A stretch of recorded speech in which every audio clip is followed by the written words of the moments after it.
That's what they want to teach. Does everybody understand what I mean by that? And that's just simply not the truth.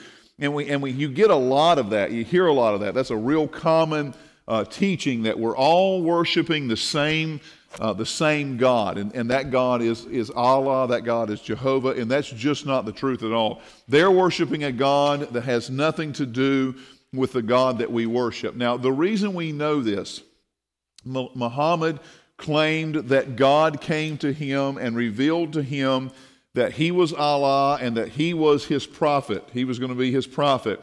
And he says that God told him, or Allah told him, that he is the same God of Abraham, Isaac, and Jacob, and that he told them that he is an ancient ancestral God of the Jews as well as for them. But the problem with that is that the word Allah and the worship of Allah predates Muhammad. Does that make sense? It became before he was ever born, there were people worshiping a God called Allah, but he was not the God of Abraham, Isaac, and Jacob. He was a moon god that people had been worshiping for hundreds and thousands of years previous to Muhammad. Muhammad wants you to believe that he was the first person to be revealed who Allah was. But that's just not the case. They've been worshiping him for thousands of years previous to Muhammad. And so you have to understand that before you can understand anything else. He's called by many other names, Allah was. He had different names in that region, but he was always known as the moon god. That was his title, that was his name. Now when we think about Allah, when we begin to think about it, we see that in the Syrian and the Canaan area. Does everybody know where Canaan is? That's where Israel would be today. That is the land of Canaan. That was who was there before Israel got there. The Canaanites were there. Does everybody remember Joshua and Caleb said, "Oh, we can go over in there and we can beat them." And the rest of them said, "Oh no, we can't do that." And he said, "Oh, sure we can." Well, that was the Canaanites. Does everybody? The Canaanites have been worshiping Allah for thousands of years. Remember, and you may not remember, but I'll give you the story. Remember when God, the Jews went down into Egypt because there was a famine. Everybody remember that? And Joseph was the prince there at that time. Everybody understands, remembers that. So here you have all of Israel, all the Jews are now in Egypt. They're in bondage. They get enslaved. He says, we better do something with these people or they're going to overrun us. So they enslave the children of Israel. When they come out of Egypt, the Bible says they went through the Red Sea. Everybody remembers that. And then for how many years did they wander in the wilderness? Everybody remember that? 40 years they wandered in the wilderness. And then after Moses' time, Joshua took over. Everybody knows. Now they look across the river Jordan and God tells Joshua, take your people, go into the land of Canaan. You want to possess that land. That's going to be your land. You're going to go into this land and you are going to, this is the promised land that I promised Abraham a long time back, right? Well, he said when you go in, you want to get rid of the inhabitants of that land because they worship gods that you don't need to worship. They worship and have places of worship that you need to have nothing to do with. Run them off. Everybody remember that? I mean, that's what God wanted. God wanted the children of Israel to go into Canaan, wipe it out, and I know that sounds terrible, but get rid of everybody that lived there and get rid of their gods because their gods were pagan gods. And some of the gods that they were worshiping were Allah. Now, I know that sounds crazy and it's hard for you to imagine that, but that's exactly who they were worshiping. They were worshiping an astral religion. And astral just means the astrology. It means they were worshiping the gods of the heavens. They were worshiping the sun god and the moon god and the spirit god and the star gods and all these gods. They were worshiping them. And it carried on for thousands of years. And we find that Allah is just a carried over pagan practice of worshiping the moon. Does that make sense? Anybody have any questions about that? Have carried over pagan worship of the moon. Now, take your Bible, and I want to give you a couple places. I want you to see this. There's literally, there's unbelievable amounts of Scripture where God is warning the children of Israel, do not worship the sun and the moon. And the reason he was telling them that is because people were worshiping the sun and the moon. I mean, that's what they were doing. Let's start in Deuteronomy chapter 4. And we'll see the warning of God against these things. Deuteronomy chapter 4, and I want you to look at verse 19. It says, "Unless thou lift up thine eyes unto heaven, and when thou seest the sun and the moon and the stars, even all the host of heaven, shouldest be driven to worship them and serve them, which the Lord thy God hath divided unto all nations under the whole heaven." Now, before that, he's given them this warning. He's given them a long warning. And the warning, part of the warning is, be careful that you don't look into the sky and begin to worship the sun and the moon. You know why the warning is given to the people of Israel this? Because people they have a tendency to worship things they can see. You look up at the sun, you know the sun makes you warm, you know the sun makes stuff grow. The tendency is not to worship the one who made the sun, but to worship the sun. Same way with the moon. The moon makes the tide on the ocean come in, the moon and makes the tide go out. There's a tendency to worship the moon and not the person who made the moon. Now look at chapter 17, and I want you to look at verse 3. I mean, there are piles and piles of places where God warns us not to do this. Now, God warns the children of Israel many, many times throughout Scripture not to fall to other gods. But when they fell to other gods, they tended to start worshiping the moon god. They seemed to worship the same gods that the pagan area there was worshiping, of which Allah is part of. Now, look at chapter 17, look at verse 3. He's talking, and let's just read verses 1, 2, and 3. "Thou shalt not sacrifice unto the Lord thy God any bullock, sheep, wherein is blemish, or any ill-favoredness, for that is an abomination to the Lord thy God. If there be found among you within any of thy gates, which the Lord thy God giveth thee, man or woman, that hath wrought wickedness in the sight of God, thy God, in transgressing his covenant, and hath gone and served other gods, and worshipped them, either the sun, or moon, or any of the host of the heaven, which I have not commanded." You see, he says that the sacrifices they're going to make, he's telling them, he says, if you have somebody in the congregation or inside your city, James, that's worshiping the moon, you better not bring a sacrifice to him, because it's an abomination to me.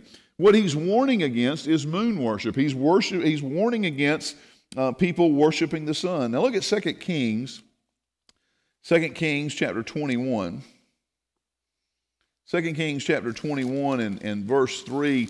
And I don't want to take you a long time here, but in 2 Kings, hold on, let me get over there.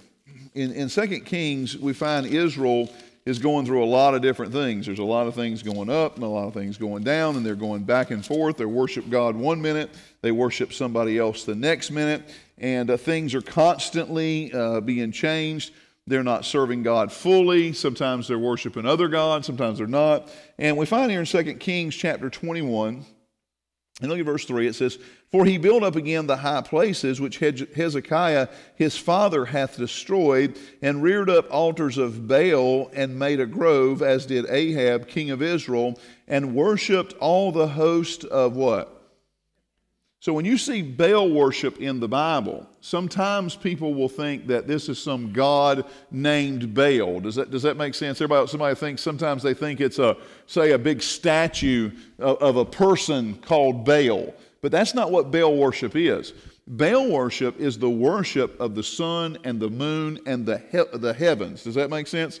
So when you look in the Old Testament and you see Baal worship, it's not particularly worshiping one person like some fake entity, but it is heaven worship in and of itself, which is comprised of the male, who is the moon, and the sun, which is the female god, and then the children of those, which a lot of times are called stars and those kind of things. And so it's heaven worship all at one time is what it is. And there's different sects of it. So I want you to understand that when the prophets of Baal were standing there and they were calling on Baal to bring down fire, they were calling on the powers of the heavens. You see, they worship the sun and the moon and the stars and the sky. They worship the creature in essence, not the creator. And so that's what Baal worship is. And so the word Baal in this Hebrew text is what they called, is what was being referred to as Baal worship, is the word that the Hebrews used to describe it. But if you'd have been in Saudi Arabia at this time, speaking Arabic, it might have been the worship of Allah or the worship of the sun god that in their terms. You see, Baal is a heaven worship, and God's people were tempted to go after that, and God constantly said, do not worship that. And you see that a lot. I want to show you a couple of places. Look at verse 5. And he built altars for all the host of heaven in the two courts of the house of the Lord. So we find what happened is in this time, and you'd have to go through this, Manasseh built, Hezekiah was a good king. He was a good king that worshiped God. He tore down all the altars before him that worshiped Allah and the skies and all that. He tore all that down. Well, here comes Manasseh. He's the king now. What does he do? He rebuilds the altars to Baal, and he even builds altars in the courtyard of the temple in Jerusalem and builds them there and worships the sky right there in the temple of God. Now you imagine what that made God feel like. I mean, that was bad, bad, bad. And you see what it says in verse 5. He built altars for all the host of heaven in the two courts of the house of the Lord. Now, what you have to understand is that the Muslim religion is the same as a pagan religion. There's not just one God, there's many gods. And so what you find here is they must have had many altars built up. One over here to worship the sun on. They had one here to worship the moon on. They had one here to worship this constellation in the sky. They had one over here to worship that constellation in the sky. They had one over here to worship another constellation in the sky. And so they had built up a place to worship all these. Now, what the Muslims teach, and when you go back to the beginning of their religion, is they essentially teach that the moon god is the chief god. There's many gods, but Allah, that moon god, is the greatest of them all. Does that make sense? So they believe in a bunch of gods, but that the moon god is the greatest god. Now look at 2 Kings chapter 23. And I just want you to see this, because what I want you to see is that, yes? No, go ahead. Yes, yes, it is. Absolutely, and you know, Moloch, one of Moloch's emblems or images is the star of Moloch, and so you see that is an astrological sign. So you had Baal worship, which was this big generic worship of the stars, and so Moloch would have been a star that they were worshiping, as well as the moon and the sun and any other constellations that they saw as generally people worshipped in that day things that they could see in their region. You know, like if Orion's belt was prevalent in that area, you would worship that because you've seen it. Right, because we can see it all the time. And so it's just like pagan worship does that. But Moloch, his image is a star. And so what he was doing here is he was basically making his child pass through the fire for that star god, which is known as Moloch. Does that make sense to everybody? I mean, I know that. And I know this is something, if you don't know a lot about the Old Testament, you're thinking, what in the world's all this about? But what I'm trying to show you is that in prehistoric time, or in pre-Christian time, way back, Muslims did not exist. It didn't start when Muhammad said, hey, this genie showed up to me and said that Allah wanted to tell me something. That's not when it started. People were worshiping the moon god Allah hundreds, thousands of years before, and God warned his people, don't you fall into that trap, because it did. People did fall into that trap, and when they would leave God in the Old Testament and we see them worshiping other gods, they were worshiping the moon god that the Muslims worship today. And so it's something that we're going to talk about here in a minute. We'll look at something else when we start talking about the Kaaba there at Mecca. Look at chapter 23, and I want you to look at verse 5. 23 and verse 5. Here goes back to another change, and it says, and he put down the idolatrous priests whom the kings of Judah had ordained to burn incense in the high places in the city of Judah, and in the places round about Jerusalem, them also that burned incense unto Baal, to the sun, and to the moon, and to the planets, and to all the host of heavens. Does everybody see that? That this star worship and this sky worship is prevalent in this time, and that Allah, who is the moon god, is when you see where it says, and to the moon, that's who they were worshiping, was to a god that had previously been known as Allah today, was Allah in that day in the Arabic tongue, but not in the Hebrew tongue. Does that make sense? I'll give you this, and we'll get I want you to see this. That the word sin, and I know this, some of you may or may not get this, is another term for Allah. And so you have when you see over there in the Saudi Arabia, the desert of sin, the mountain of sin, those are named after the moon god, which is Allah. So when you see that word, S-I-N, sin, not our sin like Hebrew sin, which is sin like when you transgress the law of God, but the word sin in that area is another term for a moon god, which is Allah. So it's in a different tongue, but in that same area you'll find the mountain of sin. Well, what that means is basically that's the mountain of the moon god. That's where they would go and honor the moon god in that place. In different places you'd see that. Look at Jeremiah chapter 8. Jeremiah chapter 8. Jeremiah chapter 8.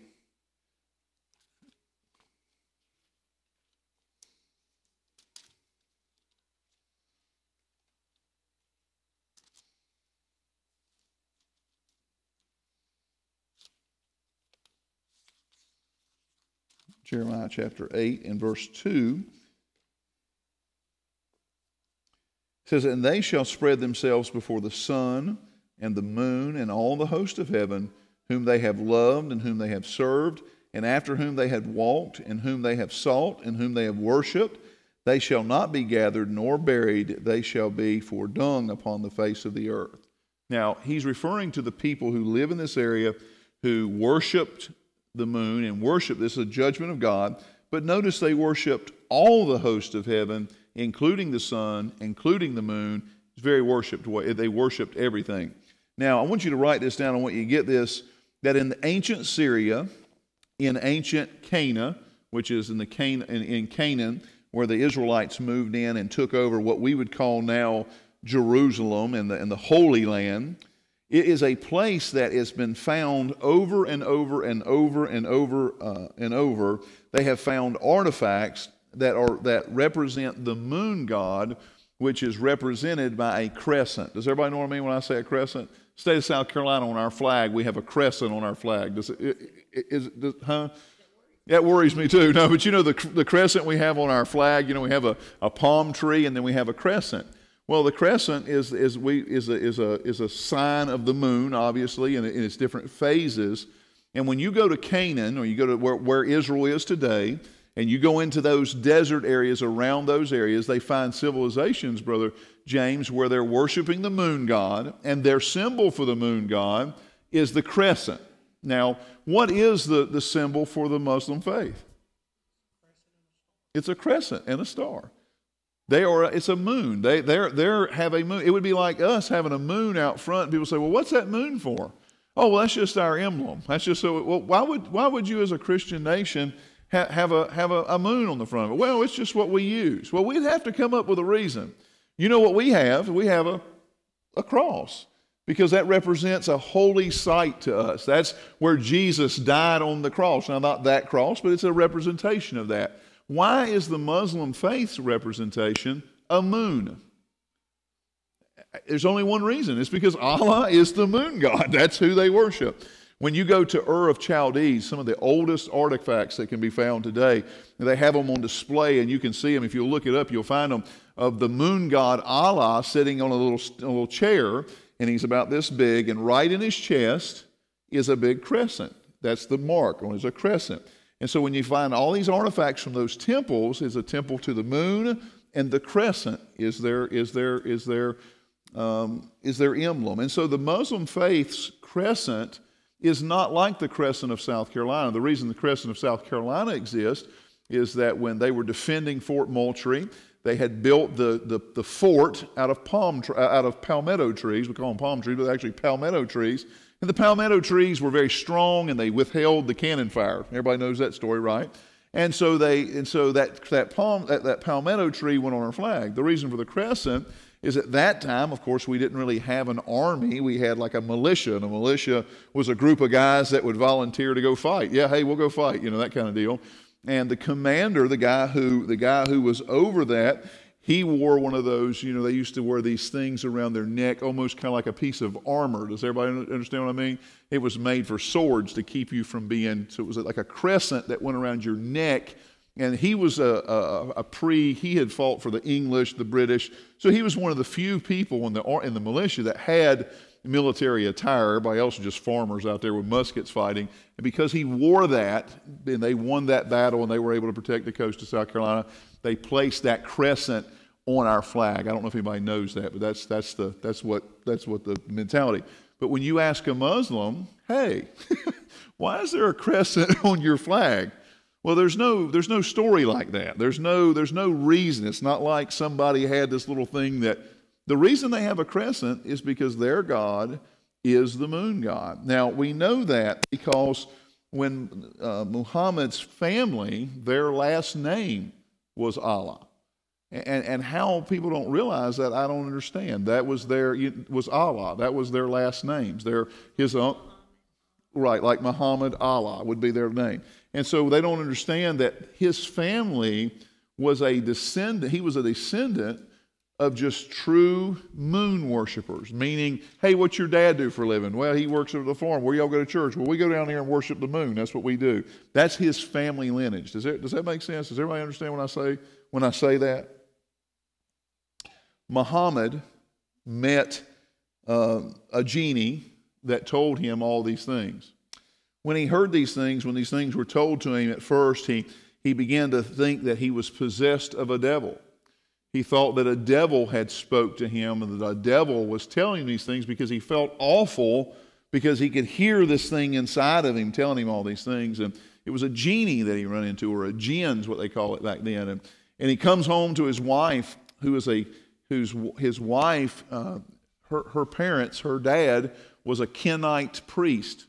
And you know what they did? They worshiped the moon.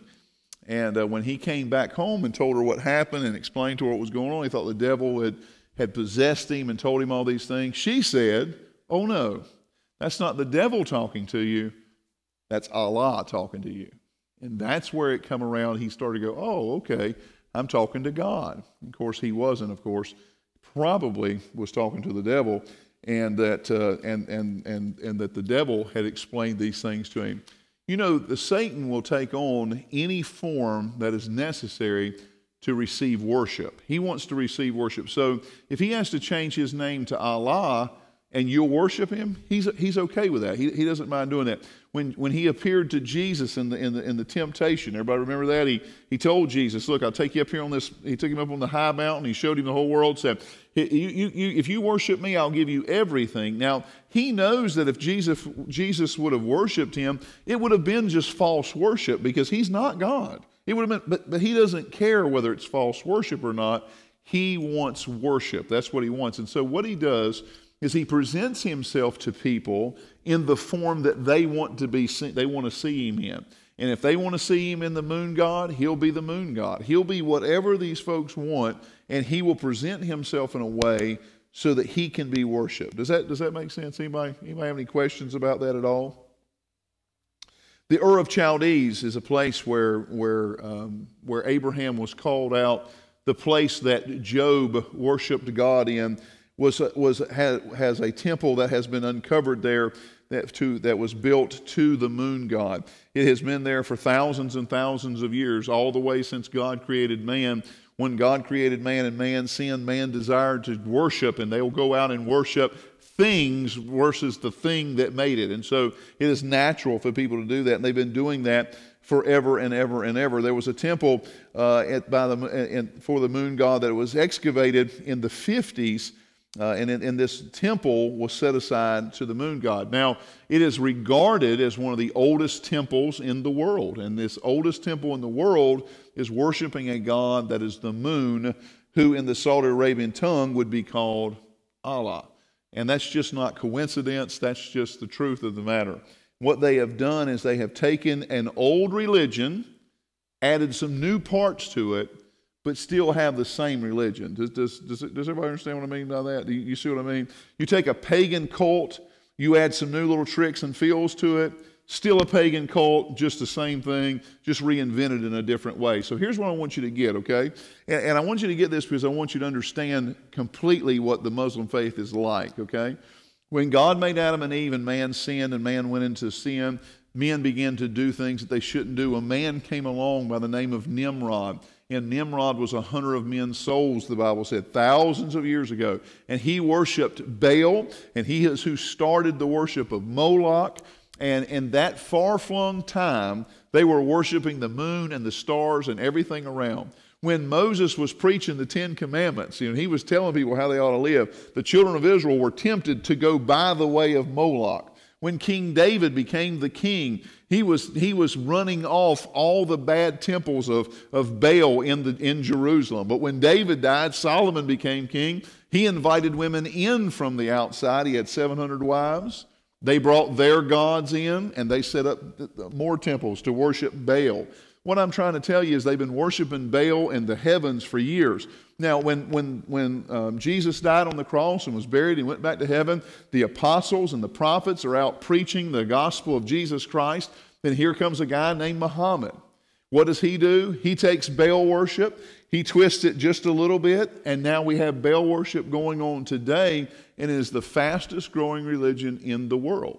Now, people say all the time, I can't believe that. Well, you got to look back to when Elijah was here. Here's Elijah by himself, 400 prophets of Baal. Now, today where we end up, we're seeing less preachers like me and more preachers like them. And what's happening is we're headed back to that place where there's one prophet of God and 400 prophets of Baal. Now, they're not going to be called Baal anymore. They're going to be called Muslim, or they're going to be called Islam. Does that make sense?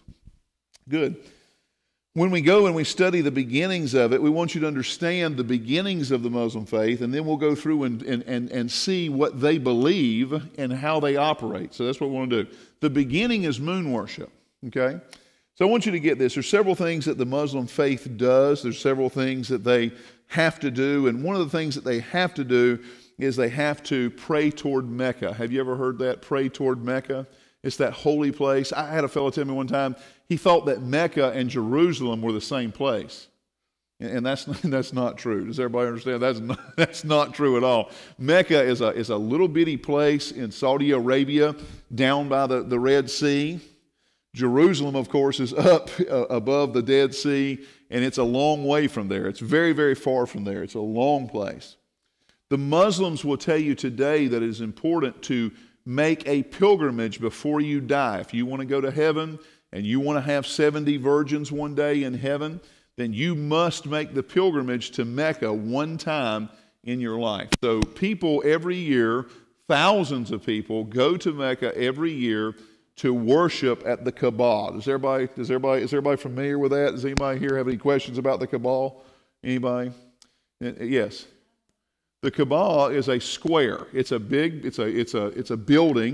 and it's square. It's a square building, and it is covered with, it's got like a tapestry. It's a big building, but it's got tapestry all the way down it. Does that make sense? It's like a tent almost. It's a building like ours, a big square building like ours, but they put fabric around it, so it almost looks like a tent instead of a building. Does that everybody understand what I mean by that? Muhammad claimed that Abraham and Ishmael, traveling through that place thousands of years ago, James, dug a well there and set up the Kaaba as a place to worship God or Allah. Now, there's several problems with that, Brother Danny. One of them is that it didn't exist back then. That is, even as recently as 2,000 years ago when Rome was built and when Rome had their empire, there was no Mecca. And when I say there was no Mecca, I mean there was nothing there. It's not like there was a couple houses and a convenience store. When Rome was here 2,000 years ago, when Jesus was here, everybody realizes that Abraham's 4,000 years ago, but 2,000 years ago, when Jesus was here, there was no Mecca. I want you to get that. You understand that? It's very clear that there is no historical record of Mecca existing ever in the time of Jesus. Now, Rome, who built the world, does everybody understand how great Rome was? Rome invented roads. I mean, they invented how putting pavement on the ground and making roads. Rome attacked Germany just so that its soldiers wouldn't get bored and just took over Germany just to do it. I mean, they sat around and Caesar Augustus, or Julius Caesar said, they need to do something. They're going to just get fat and lazy. Let's just take Germania. They just went into Germania, conquered it, built bridges, built castles, built houses, all that. You realize that the Romans traveled to England. Now, you think about where Italy is. They went all the way to England, crossed it, conquered it, and then for whatever reason built Hadrian's Wall all the way across the entire island of England to block the north from the south. Does everybody see what I'm saying? So they basically said, we're going to build Britannia down here, which is Britain today, and we're going to own this whole southern part, and we're going to leave all them little heathen people on the northern part, and we're going to let them be on the other side. That's how great Rome is. Does everybody see what I mean? Rome went to Egypt and conquered it and married Cleopatra. He was not only Caesar of the world, he was Pharaoh of Egypt. Does everybody see how powerful Rome? Now, I just want you to get the picture of that. They went down into areas like and the Sphinx, and they went down to areas where the Tower of Babel were built. I mean, they went all over the world and they surveyed it. They made maps of it. They built roads everywhere they went. Guess what's never mentioned in Saudi Arabia? A town named Mecca. Now, somebody would say, well, maybe they just didn't go over there. No, they paid people to go to Saudi Arabia and make an accurate map and list every city. They list every city that was in Saudi Arabia at that time. They never mentioned Mecca because Mecca didn't exist. Do you know why Caesar, it was important for him to go to Egypt and to sit on the throne of Egypt? Because he knew that in Egypt, they worshiped their rulers not just as leaders, but as gods. You know what he wanted to be? As much as he wanted to be the leader of Egypt, he wanted to be the god of Egypt. If there had been a holy site at Mecca that half the world worshiped at, guess who would have went and sit there? The Roman emperor would have. He would have. He could not have kept himself away from there. Alexander the Great. Does anybody know who Alexander the Great is? Do you realize that he went to the Tower of Babel where God run everybody off? Does everybody understand? And tore it down because he needed the stones to build something? Meaning that Alexander the Great thought, you know what, I'm going to go tear the oldest building in the world down just because I want the rocks for it. He never mentions Mecca. Do you know why he doesn't mention Mecca? It wasn't there. Shelby, will you get that door for me? It didn't exist at that time. Yet they claim that Abraham and his son Ishmael dug a well, built a city, and set up this great temple complex that no historian recorded. Now, they'll tell you, and they believe, and they'll say that it's because of corruption. People are trying to discredit. But the heathens, like Rome, worshipped all kinds of gods. They worshipped the moon god, and had there been a temple to the moon, they would have went and worshipped there. The problem was it just did not exist at that time.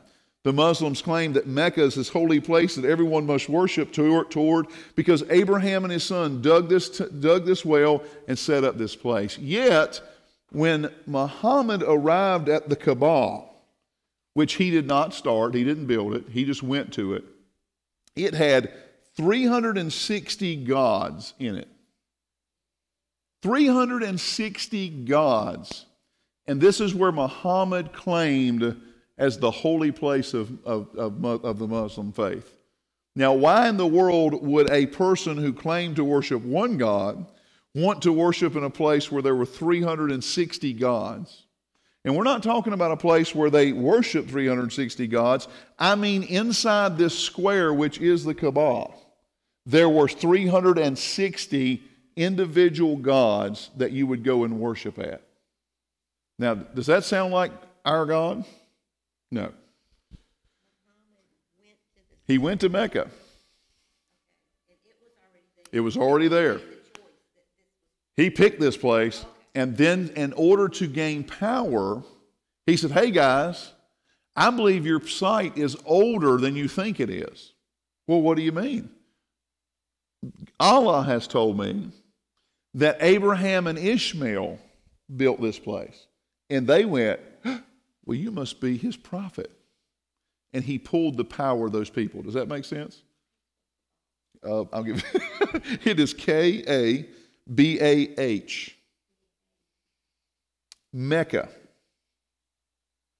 In this Kaaba, there was one God that was greater than all the gods, and its name was Allah. It is the moon god which created the other gods. Now you think of yourself, this is nuts, this is crazy, you're lying. I'm just telling you, it's just exactly what it is. It's just exactly the place that it was. This Kaaba became a symbol of worship, and today people pilgrimage there, and you can go on YouTube, and I think you ought to, because you think I'm just nuts when I say this stuff.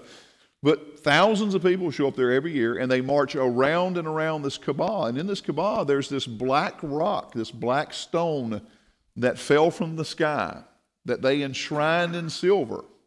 And they kiss it, and they worship it. They say they don't worship it. Oh, no, we don't. We just pray toward it. Well, why is it important to pray toward a black rock if the rock has no purpose, no meaning? You understand what I mean by that? That means a person in America has to pray toward the black rock. When they go to pray, they got to figure out which way Mecca is, and they have to pray toward that black stone. Well, if that black stone, if you're not worshiping it, why are you praying toward a black stone? And it fell from the sky. You know what that tells us? They're sky worshipers. That's what it was. Now, we're going to close now, and we're going to get done because I'm running out of time.